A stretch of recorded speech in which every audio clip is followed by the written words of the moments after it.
नाम गोंडवाना था, जिसका केंद्र जबलपुर था। वे इलाहाबाद के मुगल शासक आसफ खान से लोहा लेने के लिए प्रसिद्ध हैं। रानी दुर्गावती सुंदर, सुशील, विनम्र, योग्य एवं साहसी लड़की थी। बचपन में ही उसे वीरतापूर्ण एवं साहस भरी कहानियां सुनना व पढ़ना अच्छा लगता था। पढ़ाई के साथ साथ दुर्गावती ने घोड़े पर चढ़ना, तीर तलवार चलाना अच्छी तरह सीख लिया था। शिकार खेलना तो उनका शौक था। वे अपने पिता के साथ शिकार खेलने जाया करती थी। पिता के साथ वे शासन का कार्य भी देखती थी।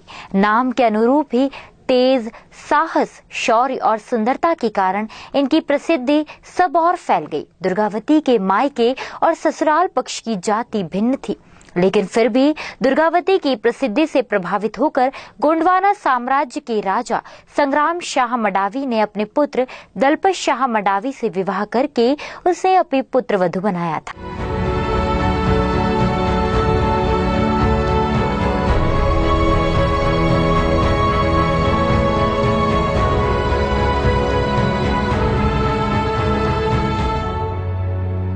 दुर्भाग्यवश विवाह के 4 वर्ष बाद ही राजा दलपत शाह का निधन हो गया।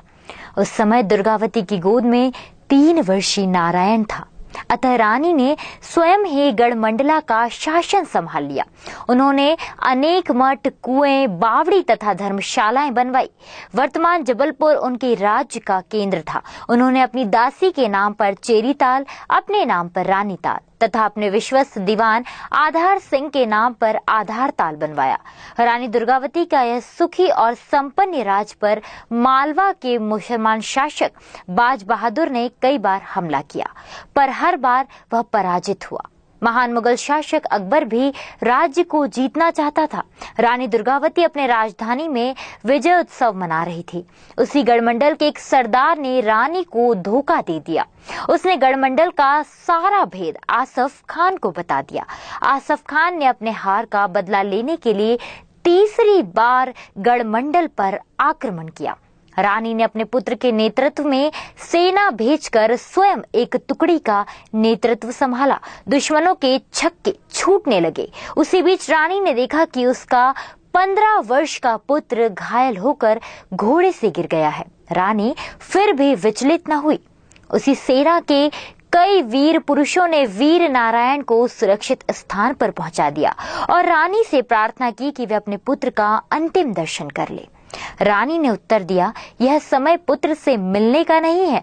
मुझे खुशी है कि मेरे वीर पुत्र ने युद्ध भूमि में वीर गति पाई है, अतः मैं उससे देवलोक में ही मिलूंगी। वीर पुत्र की स्थिति देखकर रानी 2 गुने उत्साह से तलवार चलाने लगी।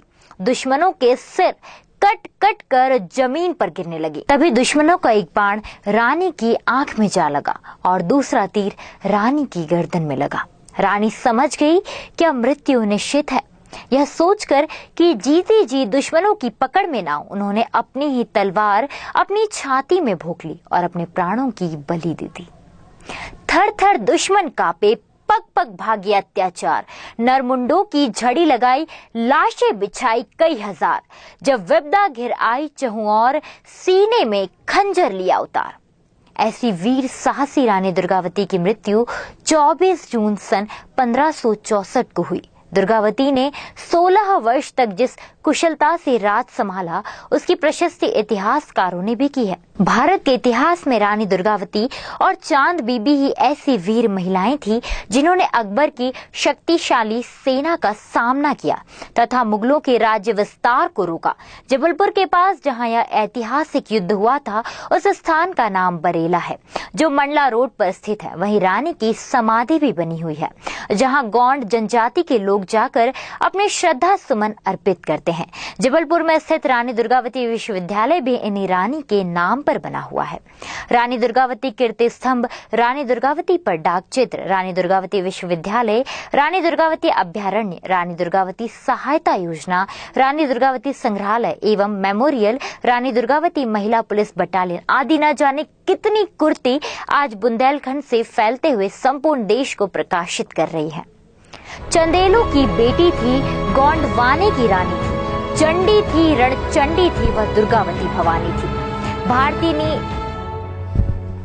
भारतीय नारी की वीरता तथा बलिदान की यह घटना हमेशा अमर रहेगी। ऐसी वीर साहसी नारी को न्यूज़ 29 इंडिया का उनकी पुण्यतिथि पर शत शत नमन।